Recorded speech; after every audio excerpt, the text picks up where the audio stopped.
Bharat China ಮಧ್ಯೆ ಶಾಕ್ಸಗಾಮ್ ಕಣಿವೆ ವಿವಾದ.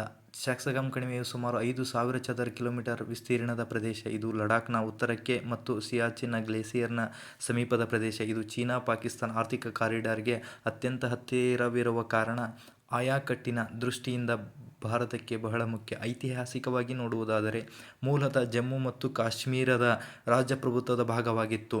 1947-48ರಲ್ಲಿ ಭಾರತ ಮತ್ತು ಪಾಕಿಸ್ತಾನ ಯುದ್ಧದ ಮಧ್ಯೆ ಪಾಕಿಸ್ತಾನವು ಅಕ್ರಮವಾಗಿ ಇದನ್ನು ವಶಪಡಿಸಿಕೊಂಡಿತ್ತು.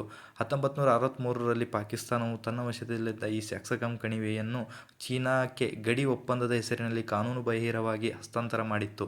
ಆದರೆ ಭಾರತವು 1963ರ ಈ ಚೀನಾ-ಪಾಕಿಸ್ತಾನ ಗಡಿ ಒಪ್ಪಂದವನ್ನು ಎಂದಿಗೂ ಒಪ್ಪಿಲ್ಲ, ಅದನ್ನು ಕಾನೂನುಬಾಹಿರ ಹಾಗೂ ಅಮಾನ್ಯ ಎಂದು ಹೇಳುತ್ತಾ ಬಂದಿದೆ. ಶಾಕ್ಸಗಾಮ್ ಕಣಿವೆಯು ಭಾರತದ ಅವಿಭಾಜ್ಯ ಅಂಗವಾಗಿದ್ದು, ಅಲ್ಲಿ ಚೀನಾ ನಡೆಸುತ್ತಿರುವ ಮೂಲಸೌಕರ್ಯ ಚಟುವಟಿಕೆಗಳ ಅಕ್ರಮ ಎಂದು ಭಾರತ ಪ್ರತಿಕ್ರಿಯೆ ನೀಡುತ್ತೆ. ಆದರೆ ಚೀನಾದ ವಾದವೇ ಬೇರೆ.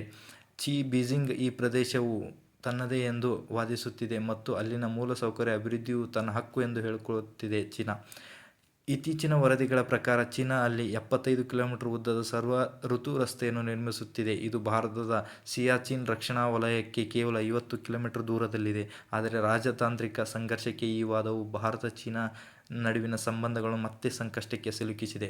ಇತ್ತೀಚೆಗೆ ಚೀನಾದ ಕಮ್ಯುನಿಸ್ಟ್ ಪಕ್ಷದ ನಿಯೋಗವು ಭಾರತಕ್ಕೆ ಭೇಟಿ ನೀಡಿ ಸಂಬಂಧ ಸುಧಾರಣೆಯ ಮಾತುಕತೆ ನಡೆಸಿದ ಬೆನ್ನಲ್ಲೇ ಈ ಗಡಿ ವಿವಾದ ಮತ್ತೆ ಮುನ್ನೆಲೆಗೆ ಬಂದಿರುವುದು ಗಮನಾರ್ಹವಾಗಿದೆ. ಭಾರತವು ಈ ವಿಷಯದಲ್ಲಿ ತನ್ನ ಹಿತಾಸಕ್ತಿಗಳನ್ನು ಕಾಪಾಡಿಕೊಳ್ಳಲು ಅಗತ್ಯವಿರುವ ಎಲ್ಲ ಕ್ರಮಗಳನ್ನು ತೆಗೆದುಕೊಳ್ಳುವ ಹಕ್ಕನ್ನು ಹೊಂದಿದೆ ಎಂದು ಸ್ಪಷ್ಟಪಡಿಸಿದೆ.